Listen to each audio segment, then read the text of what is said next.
বাংলাদেশ ও ভারতের মধ্যে অপরাধী প্রত্যর্পণ চুক্তি অনুযায়ী আমাদের একটি আইনি প্রক্রিয়া বা কোর্ট প্রসিডিউর অনুসরণ করতে হবে এবং ভারতের স্বরাষ্ট্র মন্ত্রণালয়ে একটি ওয়ারেন্ট পাঠাতে হবে। এই বিষয়ে কোনো অগ্রগতি আছে কিনা? প্রশ্নটির উত্তরে আমরা বলতে চাই যে সাবেক প্রধানমন্ত্রী শেখ হাসিনাকে ফিরিয়ে আনার জন্য এক্সট্রাডিশন ট্রিটির অধীনে সংশ্লিষ্ট মন্ত্রণালয় থেকে প্রাপ্ত চুক্তিতে উল্লেখিত প্রয়োজনীয় ডকুমেন্টস ও তথ্যাদি ভারত সরকারকে প্রেরণ করা হয়েছে।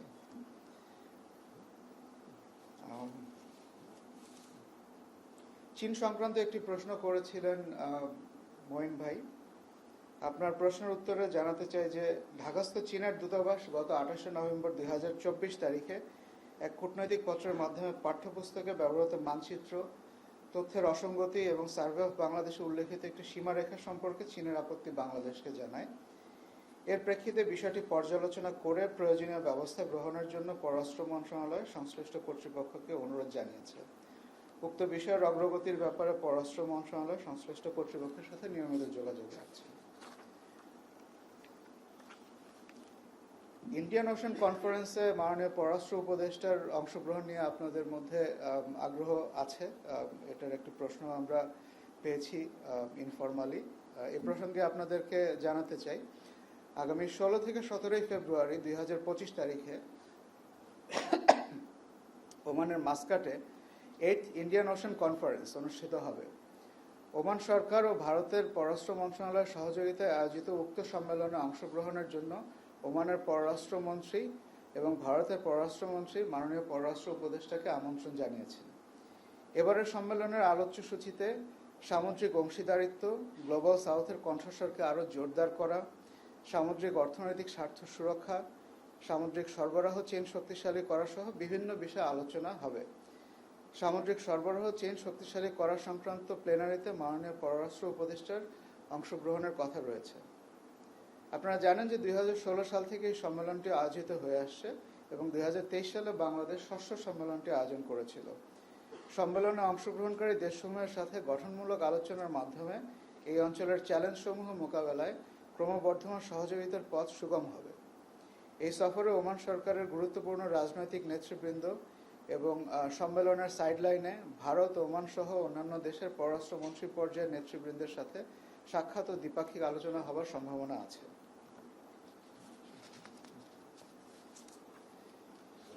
সার্ক প্রসঙ্গে একটি প্রশ্ন আমরা পেয়েছিলাম, সার্ক আবহাওয়া গবেষণা কেন্দ্র সংক্রান্ত একটি প্রশ্ন।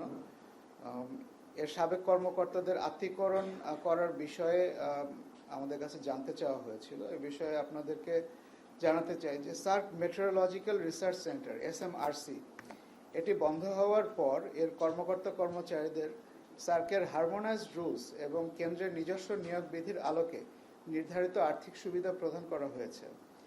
প্রদত্ত আর্থিক সুবিধাগুলো হলো গ্র্যাচুইটি, অব্যাহতির ক্ষতিপূরণ, পেনশন বা প্রভিডেন্ট ফান্ড,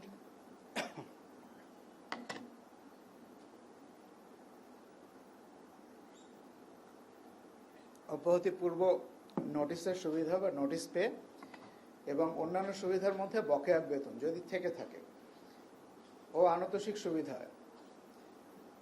সার্ক আবহাওয়া গবেষণা কেন্দ্রের নিয়োগ বিধিতে আত্মীকরণ সংক্রান্ত কোনো বিধান ছিল না, অর্থাৎ কেন্দ্রের বন্ধ হওয়ার পর কর্মচারীদের অন্য কোথাও পুনর্বাসন বা সরকারি প্রতিষ্ঠানে চাকরির নিশ্চয়তা দেওয়ার বাধ্যবাধকতা সার্কের নিয়ম বা সার্ক আবহাওয়া গবেষণা কেন্দ্রের নিয়োগ বিধিতে উল্লেখ ছিল না, যা স্পষ্টভাবে ইঙ্গিত করে যে কর্মচারীদের অন্য কোনো প্রতিষ্ঠানে স্থানান্তরের বাধ্যবাধকতা নেই। শুধু বাংলাদেশই নয়, সার্কের অন্যান্য দেশে অবস্থিত আঞ্চলিক কেন্দ্রগুলোর ক্ষেত্রেও একই ধরনের নীতি অনুসরণ করা হয়েছে।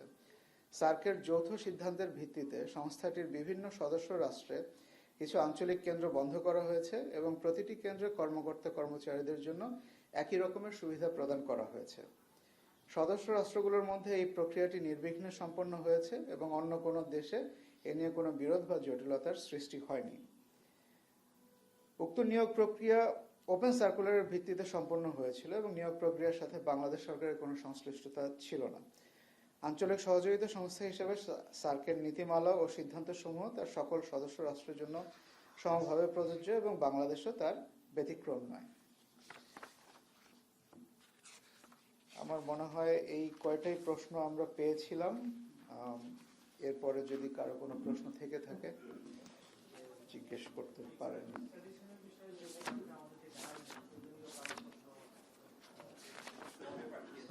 প্রয়োজনীয় কাগজপত্র ইন্ডিয়ান অথরিটিকে আপনারা দিচ্ছেন বা ইন্ডিয়ান গভর্নমেন্টকে, তো এর মধ্যে কি অ্যারেস্ট ওয়ারেন্ট এর মধ্যে আছে কিনা? আর হচ্ছে যে ইন্ডিয়ার এ পর্যন্ত রেসপন্স কি? আমরা জানি যে ইন্ডিয়া এখন রেসপন্স করেনি। গভর্নমেন্ট যখন কূটনৈতিক পত্রের মাধ্যমে তার এক্সট্রাডিশনকে রিকোয়েস্ট করে, আর সেক্ষেত্রে কি আপনারা এখনো প্রত্যাশা করেন যে ইন্ডিয়া রেসপন্সে প্রত্যাশা করেন কিনা? এখন নেক্সট পদক্ষেপ কি হবে?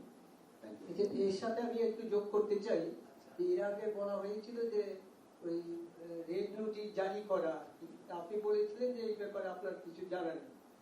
এখনো কি ওই একই জবাব, মানে আপনারা কিছু জানেন না যে ইন্টারপোলে রেড নোটিশ দেওয়ার কথা শেখ হাসিনার বিরুদ্ধে, সেটা তার কি অবস্থা?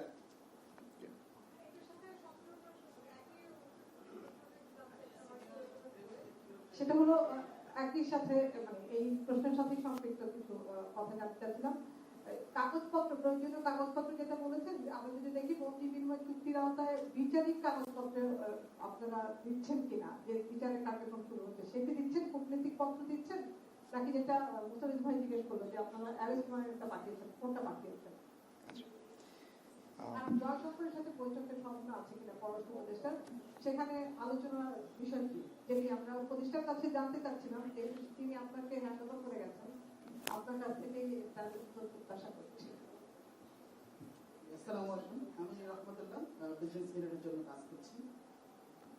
এর সাথে সম্পূর্ণ প্রশ্ন, যেটা যে সরকার শেষ পর্যন্ত বিলম্বিত হলেও 6 মাস পরে ডেভিড হান্ট চেষ্টা করছে।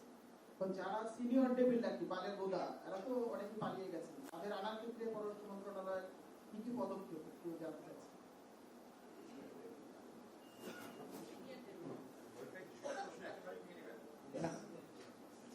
আমার তো উত্তর দেওয়ার সুযোগ দেওয়া হচ্ছে না, এই জন্য যে কয়টা নিতে পারছি নিলাম আর কি।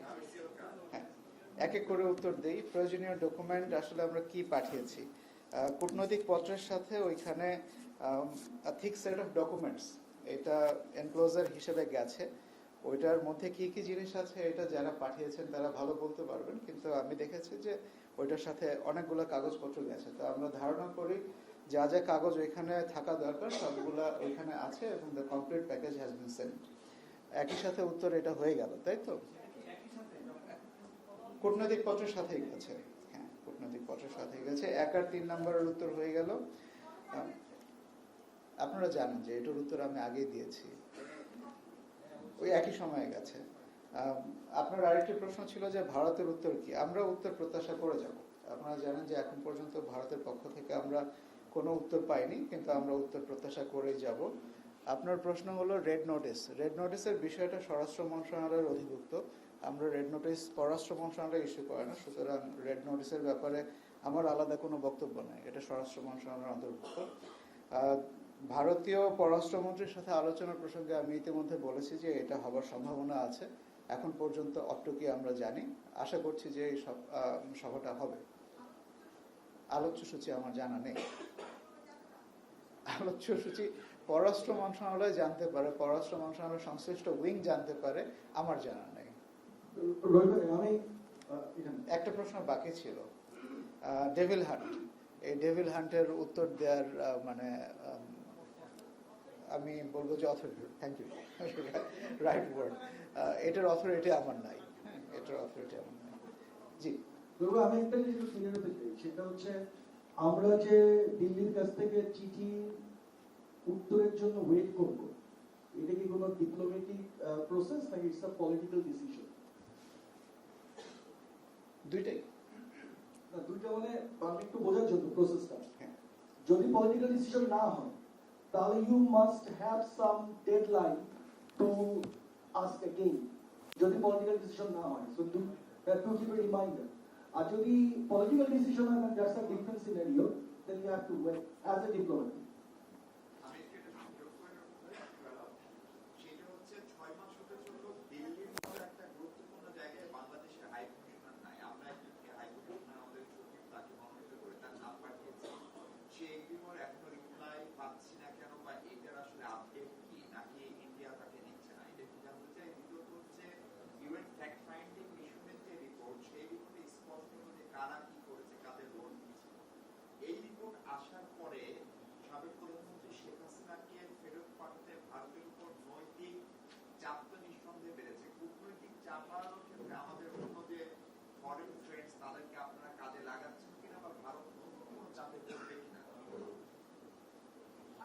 অমিত ভাই, একই সাথে একটা প্রশ্ন অনেকগুলো কম্পোনেন্ট ছিল।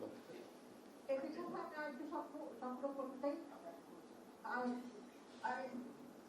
জাতিসংঘ কামিটি প্রতিবেদন দিয়েছে, সেই প্রতিবেদনের পর যে প্রেস ব্রিফিং ছিল সেখানে ভলকার গ্রুপ একটি পরামর্শ দিয়েছে যে যারা বিদেশে পালিয়ে আছে তাদের ফেরত আনার ক্ষেত্রে আইসিসি কে একটি অনুরোধ জানানো যেতে পারে, যদিও আমরা জানি যে ভারত আইসিসির পার্ট না।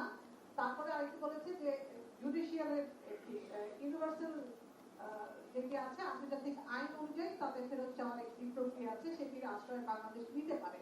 সেই ব্যাপারে বাংলাদেশ সরকারের অবস্থান কি বা তাদের সিদ্ধান্ত কি? আরেকটি হলো যে সুপারিশগুলো প্রতিবেদনে এসেছে, বাংলাদেশ সরকার যদি এই প্রতিবেদনকে স্বাগত জানায়, সেই সুপারিশগুলোকেও স্বাগত জানায় কিনা এবং সুপারিশগুলো আমলে নিবে কিনা। এর সাথে আরেকটু যোগ, আপনি বলছেন যে যে তথ্যানুসন্ধানী প্রতিনিধি দল বাংলাদেশ আসছিল, তারা অনেক সাথে কথা বলছে, কিন্তু আপনার ওই বলার মধ্যে কোনো রাজনৈতিক নেতার সাথে বা কোনো রাজনৈতিক দলের কোনো বিশিষ্ট নেতার সাথে এই ব্যাপারে কোনো কথা বলেছি কিনা এটা নেই।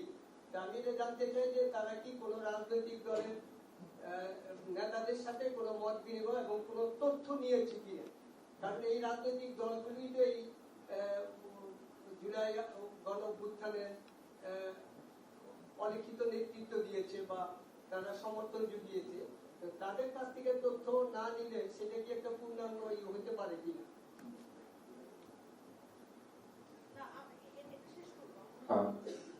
মাননীয় মুখপাত্র, মানে আমার হচ্ছে যে তানজিম ভাইয়ের যে প্রশ্নটা ছিল তার সাথে আবার সম্পূর্ণ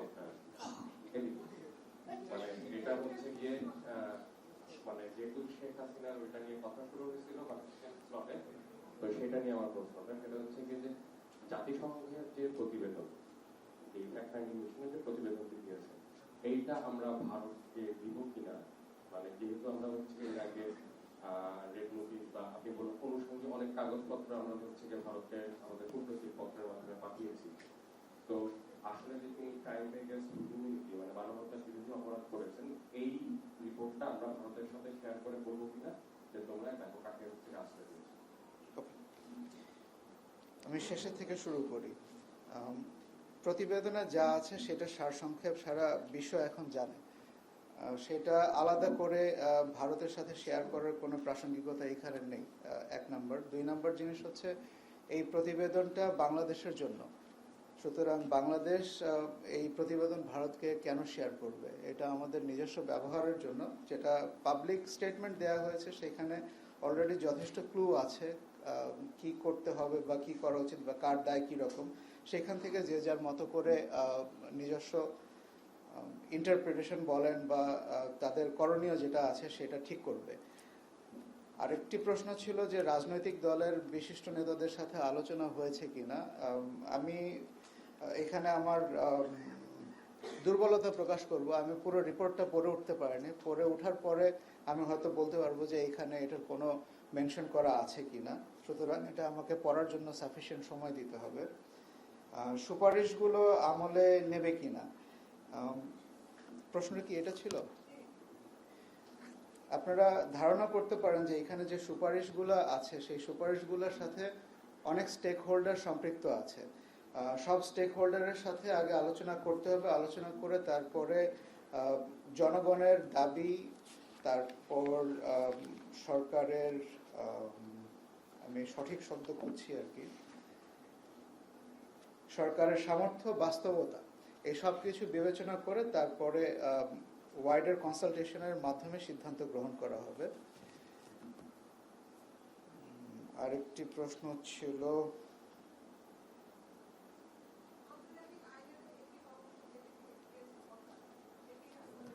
এই প্রসঙ্গে উত্তর একই, যেহেতু এখানে অনেক স্টেক হোল্ডার আছে, তাদের সাথে কনসালটেশনের বিষয় আছে, কনসালটেশনের পরে এই বিষয়ে সরকার সিদ্ধান্ত গ্রহণ করবে বলে আমি মনে করি। মিশু ভাই, আপনার প্রশ্ন অনেকগুলো এলিমেন্ট ছিল, আমি সবগুলো ঠিক মতো লিখেছি বলে মনে হয় না।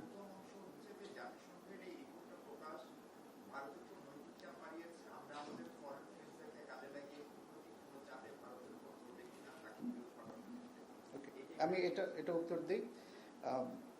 রিপোর্টের যে অংশটুকু পাবলিকলি এসেছে সেটা যে কোনো মানুষের মনে নাড়া দেওয়ার জন্য যথেষ্ট।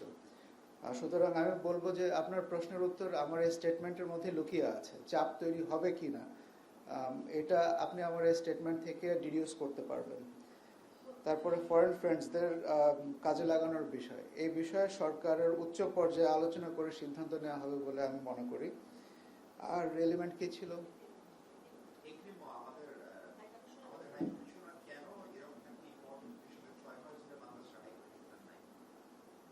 ওকে, 6 মাস ধরে হাই কমিশনার নাই? 5 মাস। আচ্ছা, ঠিক আছে। সময়ের বিষয়টা হলো এরকম, আপনারা জানেন যে দিল্লিতে যে হাই কমিশনার ছিল, যখন তার কর্মপরিধি শেষ হলো তারপর থেকে সেখানে ভারপ্রাপ্ত হাই কমিশনার দায়িত্ব পালন করছেন। তো ভারপ্রাপ্ত হাই কমিশনারের দায়িত্ব পালন করা কূটনৈতিক অঙ্গনে এটা খুবই স্বাভাবিক একটা ঘটনা। এবং আপনারা জানেন যে আমরা দিল্লিতে হাই কমিশনার নিয়োগের বিষয়ে ভারত সরকারের সম্মতি চেয়েছি। এটাতে সময় লাগতে পারে, এই সম্মতি জানানো বা অ্যাগ্রিমো কনভে করার জন্য কোনো সুনির্দিষ্ট সময়সীমা নেই। আমরা সেই উত্তরের জন্য অপেক্ষা করছি। না, 5 মাস আমরা এই সময়টার জন্য করিনি। এগ্রিমো সিক করা হয়েছে, 5 মাস হলো না। এগ্রিমো আমার মনে হয় প্রায় 2.5 মাসের মতো হয়েছে। 3-4 মাস খুবই স্বাভাবিক একটা সময়। আমার মনে হয় যে আজকের মতো যথেষ্ট প্রশ্ন। আপনার প্রশ্ন, এটা পলিটিক্যাল ডিসিশন না ডিপ্লোম্যাটিক প্রসেস? এটা আসলে কাইন্ড অফ বোথ। আপনাদের মনে থাকবে যে মাননীয় প্রধান উপদেষ্টা বলেছেন যে রিমাইন্ডার একটা পাঠানো হবে, যখন পলিটিক্যাল লিডারশিপ মনে করবে যে this is the right time, তখনই এটা পাঠানো হবে।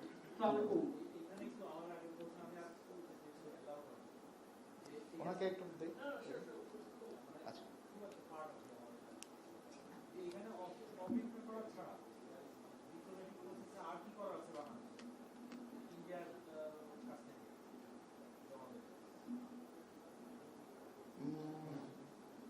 এই প্রশ্নের সহজ উত্তর দেওয়া কঠিন। আর কি করার আছে এটা একটু আপনারাও চিন্তা করেন, কিন্তু এটা সহজ উত্তর দেওয়া কঠিন। কিন্তু ঠিক আছে, জি, আসসালামু আলাইকুম। আপনি শুরুতে লিবিয়া নিয়ে কিছু ইনফরমেশন দিয়েছেন, ভালো তথ্য। এরকম ভালো তথ্য আমরা সব টাইম পাই, এবং আমরা জানি যে আপনারাও জানেন যে লিবিয়া একটি অস্থিতিশীল দেশ।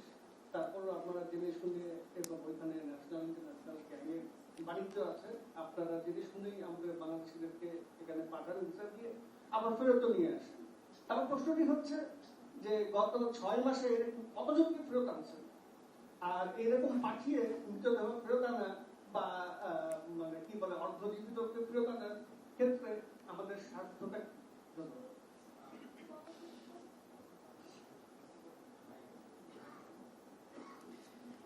মাননীয় মুখপাত্র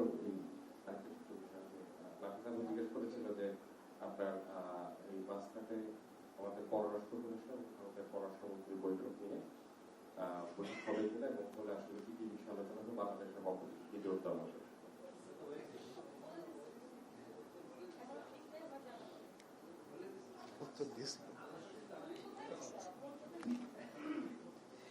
বোধহয় উত্তর এখান থেকে ওই পর্যন্ত যায় না, মাঝখানে একটা ব্যারিয়ার আছে। এর জন্য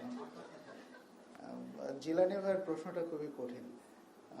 আমরা কিন্তু আসলে এনকারেজ করি না লিবিয়াতে যাওয়া। আপনারা জানেন যে কিভাবে লিবিয়াতে মানুষজন যাচ্ছে, সরাসরি এখান থেকে যায় না, এখান থেকে অন্য কোনো একটা কান্ট্রিতে যায়, তারপর সেখান থেকে আবার আরেকটা কান্ট্রিতে যায়। এখন এখান থেকে কে কোন কান্ট্রিতে যাচ্ছে প্রথমে সেটা আপনি লিবিয়াতে যাবে এটা অ্যান্টিসিপেট করে ঠেকানো কিন্তু মুশকিল। সুতরাং কেন আমরা যেতে দিচ্ছি এই প্রশ্নের উত্তর আপনি এখানে পেয়ে গেলেন। কেন আমরা ফেরত আনছি, রাষ্ট্র হিসাবে আমাদের এইটা অব্লিগেশন। আমাদের নাগরিকরা যখন কোথাও বিপদে পড়লে তাদেরকে আমাদের ফেরত নিয়ে আসতে হবে। এই অব্লিগেশন থেকে তো আমরা কখনোই বের হয়ে আসতে পারবো না। সুতরাং আপনি যদি জিজ্ঞেস করেন যে আমরা কেন তাদেরকে ফেরত আনছি, আমার মনে হয় যে you need to revisit your question, যে কেন আমরা ফেরত আনছি, স্বার্থ কি। এখানে এই দুইটা এলিমেন্ট ডিল করার পর আমার মনে হয় না যে আর কোনো কিছু আছে। বাংলাদেশের নাগরিক যেখানেই বিপদের মধ্যে পড়বে, বাংলাদেশ অবশ্যই তাদেরকে যথাযথ পরিমাণে সাহায্য করবে। এটা রাষ্ট্র হিসেবে নাগরিকদের প্রতি আমাদের দায়বদ্ধতা। ধন্যবাদ। আপনার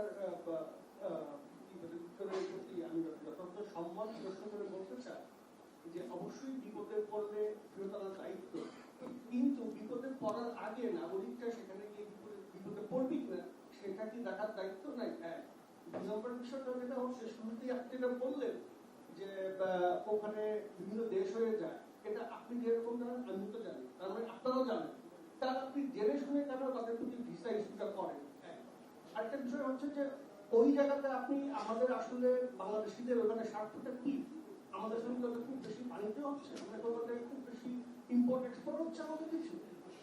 আপনার ওখানে যে মিশন খরচ আছে সেই মিশন খরচটাকে আপনার ওখান থেকে বসে দিচ্ছে, বা এটা কি আহামরি কোনো দেশ যেখানে আমাদের মিশন না থাকলে আমাদের কোনো কি হবে, ক্ষতি হবে? আরেকটি বিষয় সেটি হচ্ছে যে এই লিবিয়া ইস্যুতে আমি আপনাদের কাছে প্রশ্ন জানতে চেয়েছিলাম ইনবক্সে লিখে, তা আপনারা সেটা অ্যাভয়েড করছেন।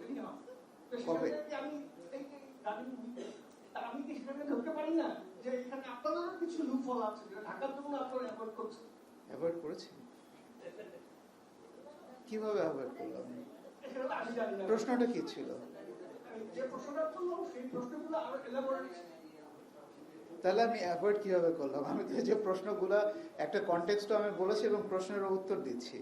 আচ্ছা, এক এক করে আসি। আপনার মানে এক প্রশ্নে মিনিমাম চারটা কম্পোনেন্ট আছে।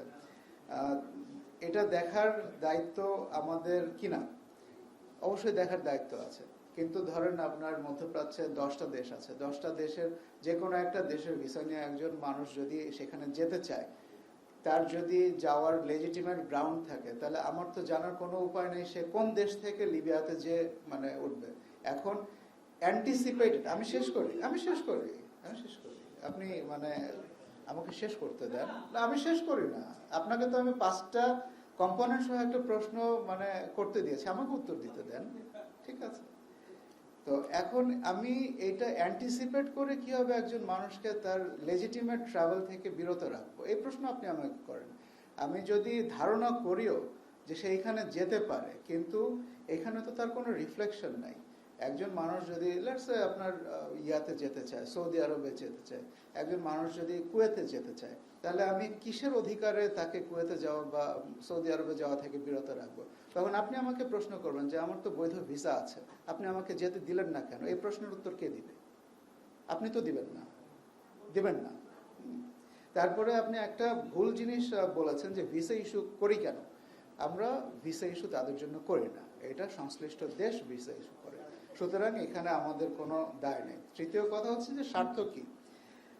পৃথিবীর যেসব দেশে বাংলাদেশের দূতাবাস আছে, প্রত্যেকটা জায়গাতে স্বার্থ আছে বলেই ওইখানে দূতাবাস প্রতিষ্ঠা করা হয়েছে। এই যে লিবিয়াতে বাংলাদেশ দূতাবাস আছে দেখেই বিভিন্ন রকমের প্রবলেমে পড়া বাংলাদেশিদেরকে আমরা ফেরত নিয়ে আসছি। আপনি জানেন কিনা জানি না, 2011 থেকে আজকে পর্যন্ত প্রায় 43,000 বাংলাদেশি নাগরিককে লিবিয়া থেকে ফেরত আনা হয়েছে, এবং এটা বাংলাদেশ সরকার করেছে। কিভাবে করেছে? এই দূতাবাস আছে দেখেই করেছে। আপনার প্রশ্নের উত্তর এখানে নিহিত আছে। এটা শুধুমাত্র একটা অংশ মাত্র। এবং আপনারা মনে করেন যে বিদেশে দূতাবাস অপারেট করতে অনেক টাকা খরচ হয়, আপনারা জানেন না যে কত বেয়ার মিনিমামের মাধ্যমে বাংলাদেশ সরকার দূতাবাসগুলো পরিচালনা করে। সুতরাং এই যে খরচ যেটা আছে, এই খরচ বাংলাদেশ সরকারের রাষ্ট্র হিসেবে ইনভেস্টমেন্ট টুয়ার্ডস ইটস পিপল, এই জিনিসটা মনে রাখতে হবে। ধন্যবাদ।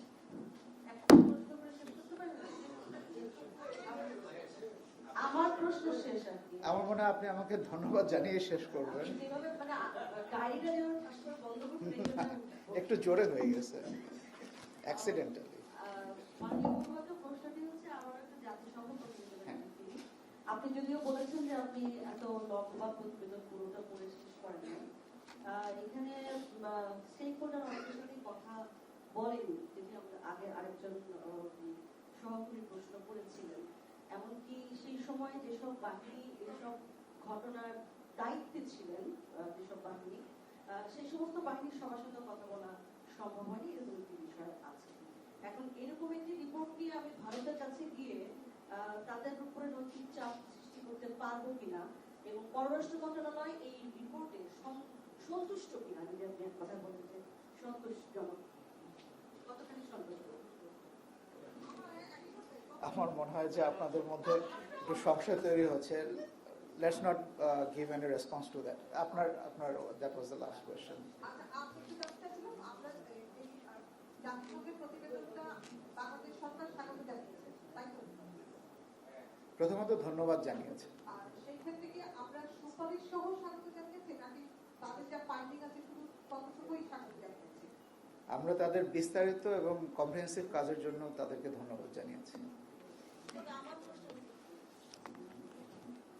মিশু ভাইয়ের মানে চেহারা দেখে মনে হচ্ছে যে এই প্রশ্নের উত্তর দেওয়া ঠিক হবে না।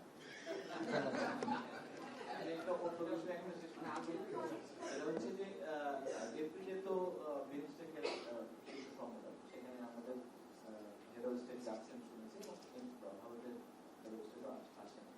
আমরা শুনছিলাম বা আমরা জানতে পারছিলাম যে ওইখানে তাদের সাথে দেখা হতে একরকম, কিন্তু তার সাথে আনুষ্ঠানিক কোনো বৈঠকের প্রক্রিয়া আপনারা শুরু করেছেন বা চেয়েছেন কিনা যে আনুষ্ঠানিক যে বাকি একটা বৈঠক ওখানে হতে পারে? আমি যদি ভুল না করে থাকি, বিমস্টেকের শীর্ষ সম্মেলনটা এপ্রিলের প্রথম সপ্তাহে 4 তারিখে। আজকে আমরা ফেব্রুয়ারি মাসে, ফেব্রুয়ারি কত 13 তারিখে বসে যদি এত আগে মানে অ্যাজিউম করি, দ্যাট উড বি ইনকারেক্ট। প্রক্রিয়াটা তো শুরু হতে হয় যদি তার সাথে বৈঠক দিবান। আমার মনে হয় যে এটা আরো পরে শুরু হবে, যে কোনো প্রক্রিয়া, মিটিং এর প্রক্রিয়া আরো পরে শুরু হবে। ধন্যবাদ।